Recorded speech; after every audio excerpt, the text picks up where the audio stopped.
This is a tutorial on how to make angel gowns. Your finished gown, based on this tutorial, will look something like this. Begin by cutting out your provided angel gown pattern pieces. You need to cut out pieces for both the lining and the gown itself. First, lay the lining pieces together and sew them along the tops of the shoulders as shown here. Decals for the front of the dress can be added in this step. We have here an example of a decal that can be added to the front of the dress. It consists of 2 ribbons layered on top of each other. When placed on the front of the dress, it'll look something like this. You can also add one of these ribbon bows, which when added to the front of the dress will look like this. An alternative design for the male gowns is a vest. To make the vest, cut out the pattern pieces, then sew along the lines shown here. Secondly, turn the vest inside out and sew it onto the gown. Afterwards, buttons can be added. A nice design for the female gowns are these lace decals. Before putting them on the dress, add a cloth background, typically a color, sew it onto the back, trim it to size, and then once the background is in place, they are ready to be put on the gowns. It should look something like this. Now that we have the lining and the front of the gown prepared, we need to prepare the back of the gown. Pin 2 ribbons in place, then sew them on. Now that we have the front and the back of the dress, the shoulders need to be sewn just as the lining was. Be sure to backstitch at the beginning of your sewing and at the end of the sewing to lock the stitches in place so that it doesn't fray. Also, be sure to cut off any loose threads at the end to make sure that they don't get stuck in the project later on.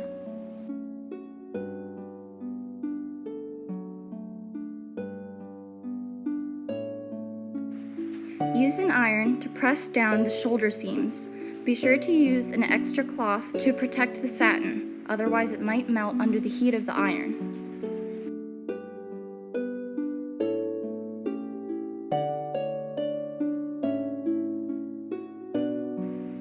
The shoulder seams of the lining also need to be pressed down with the iron. Make sure you're still using a protective fabric when ironing down the seams. Lay the lining and the exterior of the gown on top of each other, right sides together. Then, sew a small piece on the edge of the gown where the 2 back sides will come together, as shown here in the video. After you leave a small gap for turning later, continue sewing along the gown, shown in the video, where the 2 sides will come together. You will also sew around the neck piece and down the other side of the gown.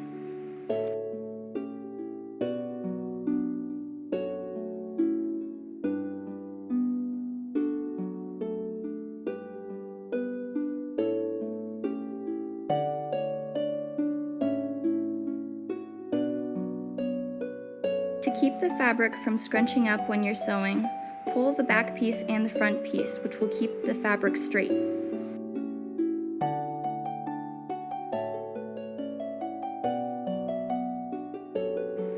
Because we're working on such a small scale, we need to be sure that any extra fabric is taken care of so that it doesn't bunch up when we turn the fabric later.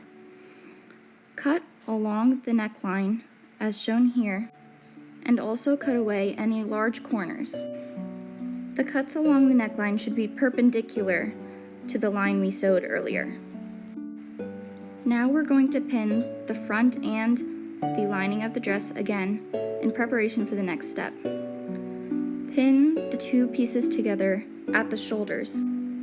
Be sure to tuck the ribbon ties inside the dress as well so that they don't get caught in the sewing later.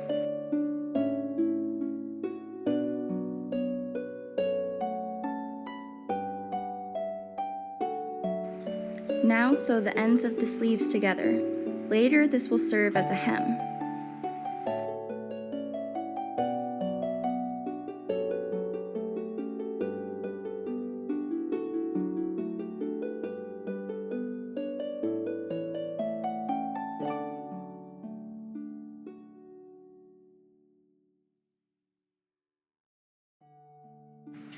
Make sure you're continuing to cut off any excess thread as they come up throughout the project.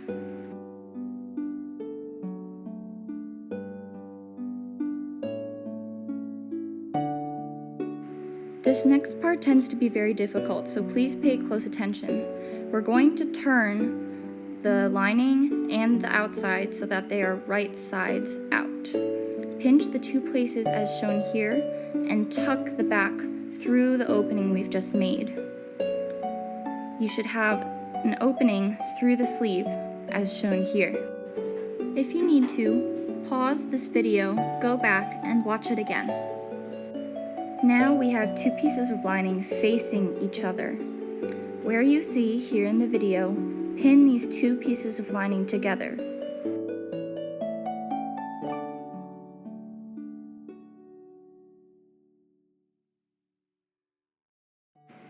We're going to be sewing around this loop we've created as well, so insert a pin here.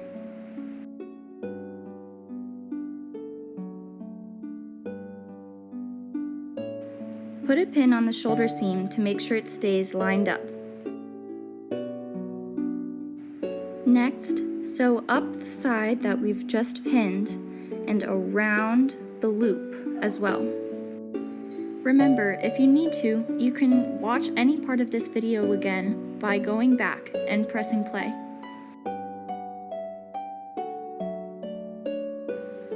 It requires a bit of maneuvering to get the sewing machine to sew around the loop.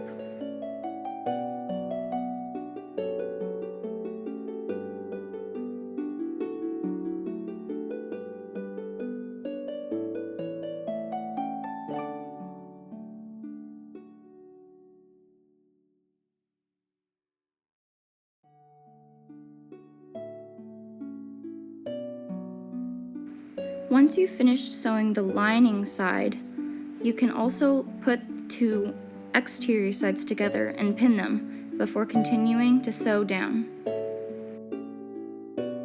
Be sure to line up the corners before sewing the edge of the gown.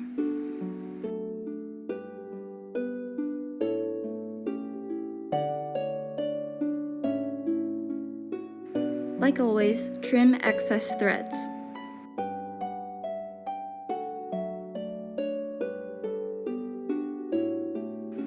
Once you've finished sewing, you should see that you've created a U shape around this part of the dress.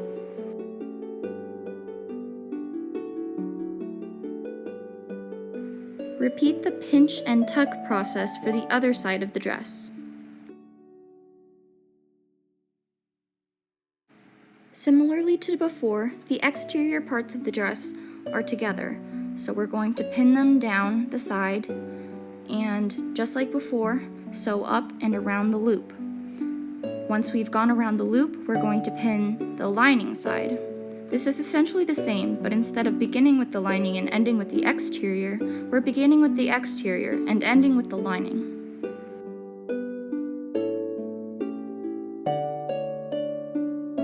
Remember our previous tip that by pulling the back and the front of this fabric at the same time, you can prevent scrunching up.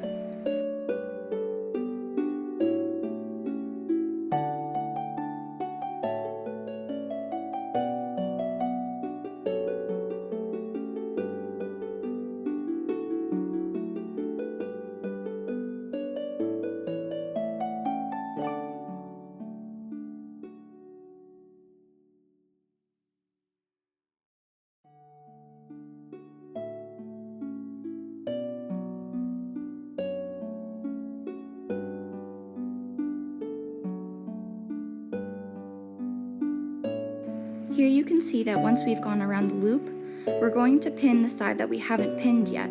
This can't be done before, otherwise you won't be able to sew around the loop. It has to be done after the loop so that the fabric stays flexible.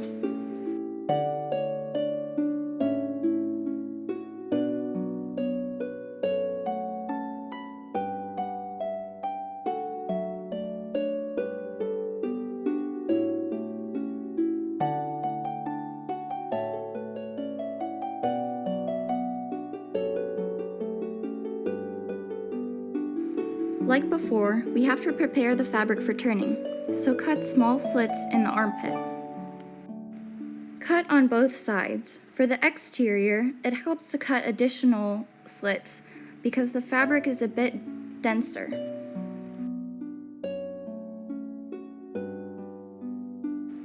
Now, fold the parts that we have inward, outward. You can see now that everything is splayed out.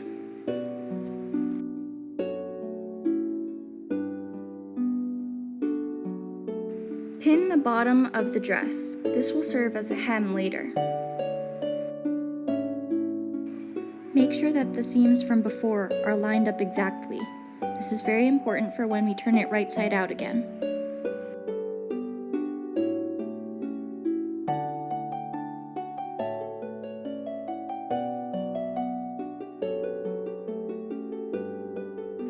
Additionally, pin down the seams from before.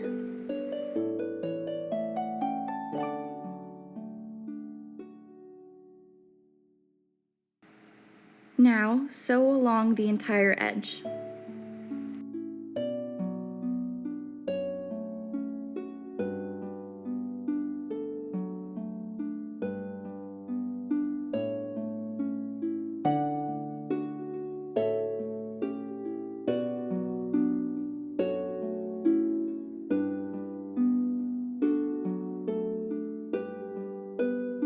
Like before, cut off the corners in preparation for turning.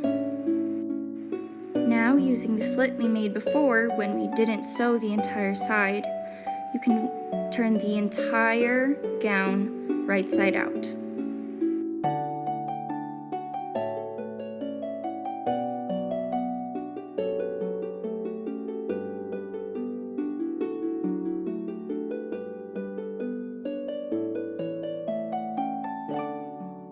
Use a corner turning tool to make sure that each of the corners are square and all the way pushed out, as shown here.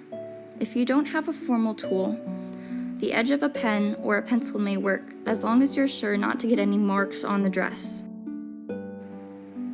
If you have one, you can also try using a chopstick.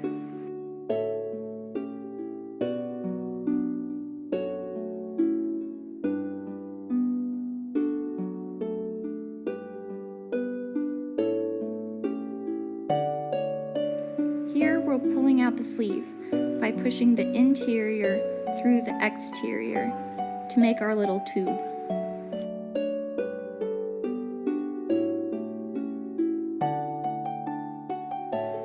Use a tool to make sure that there's a hole through the entire sleeve.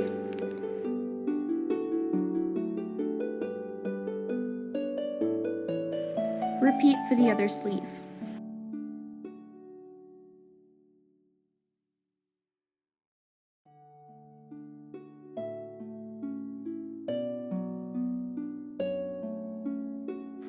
Our project is finally starting to resemble a gown.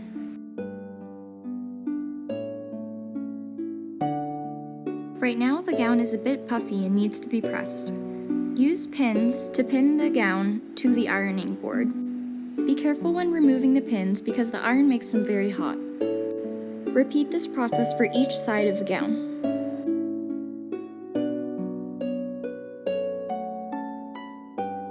On this side of the gown, we have our opening. Remember to fold it inwards so that after we press it, we can use a top stitch to close up the hole. Because the neck has a small arch, use a smaller ironing board.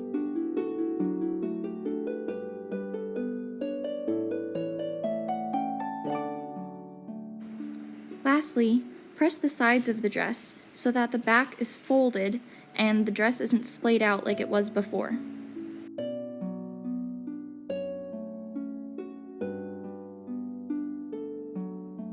Repeat for the other side. Now we're going to sew the opening closed.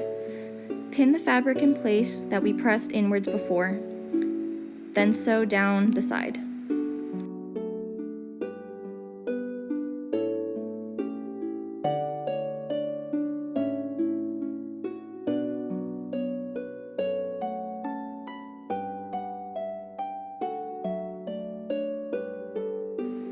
At this point, you can choose to add on the bow using fabric glue. If you would like a stronger finish, you can sew it on by hand.